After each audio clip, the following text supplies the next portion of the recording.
ભાવનગરથી સમાચાર સામે આવી રહ્યા છે। બગદાણાના સેવક નવનીતભાઈ બાલઘિયા પર માર મારવાનો બનાવ સામે આવ્યો છે। નવનીતભાઈને માર મારવાને લઈ હવે સુરતનો કોળી સમાજ મેદાને પહોંચ્યું છે।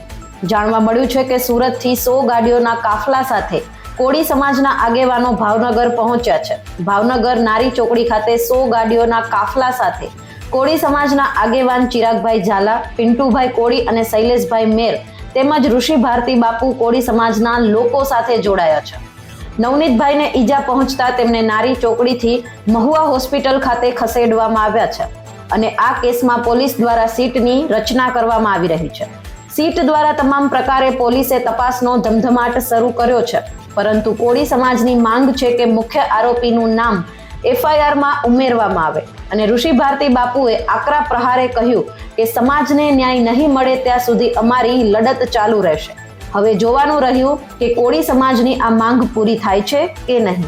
પીડિત નવનીતભાઈને ન્યાય મળે એના માટેની આ લડત છે। સમસ્ત ગુજરાતના તમામ પાર્ટીઓના કોળી સમાજના 15 જેટલા એમએલએ, 3 એમપી, 2 મિનિસ્ટરો, 1 કેન્દ્રીય મિનિસ્ટર, આ બધાએ મળીને ગુજરાત સરકારને વિનંતી કરી અને સીટની રચના પણ થઈ, પરંતુ હજુ સુધી નવનીતભાઈને ન્યાય નથી મળી રહ્યો। એના માટે જે યુવાનો મવા જઈ રહ્યા છે એમાં મારા આશીર્વાદ છે। અને એક વાત આજે ખાસ કરવી છે કે હમણાં જેમ સભામાં વાત થઈ એ પ્રમાણે કે जिसकी जितनी संख्या भारी उसकी उतनी हिस्सेदारी, वोट हमेरा और राज तुम्हेरा ये नहीं चलेगा।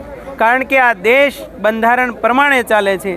જ્યારે નવનીતભાઈ એ પીડિત થયા છે અને અન્યાય થયો છે ત્યારે હિન્દુ રાષ્ટ્રને નામે જે લોકો કાર્ડ ખેલી રહ્યા છે એમાંથી કોઈ પણ સંગઠનો આજે એની ખબર અંતર નથી પૂછતા।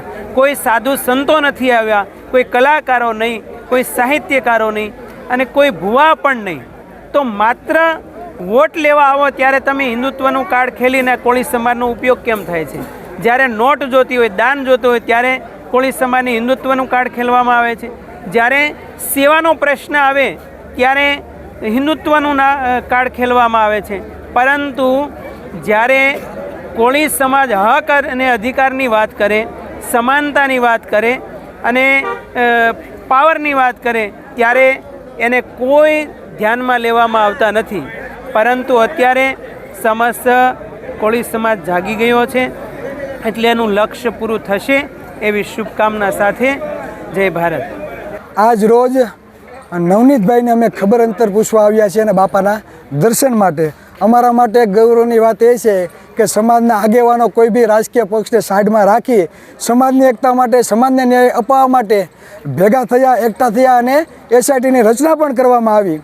પણ એસઆઈટીની રચના જ્યારે થઈ છે ત્યારે અમારા સમાજના આગેવાનો નેતૃત્વ પર અમને વિશ્વાસ છે કે 2-3 દિવસમાં અમને સારું રિઝલ્ટ મળે અને આ સમાજમાં જે શંકા કુશંકા છે તેનું સમાધાન થાય।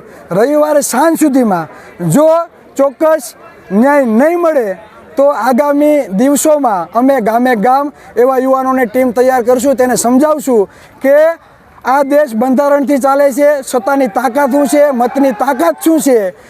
આગામી દિવસોમાં 2027માં કોળી સમાજ, ઓબીસી, એસસી સમાજના મતથી જે સરકારો બને છે તો અમારા મતથી જો સરકાર બનતી હોય તો અમારા ટેકા વગર પણ આ સરકાર બનાવવા દેવશું નહીં। આવી જ અપડેટ્સ માટે જોતા રહો TV17 ગુજરાતી, તમારી સાથે, તમારી માટે।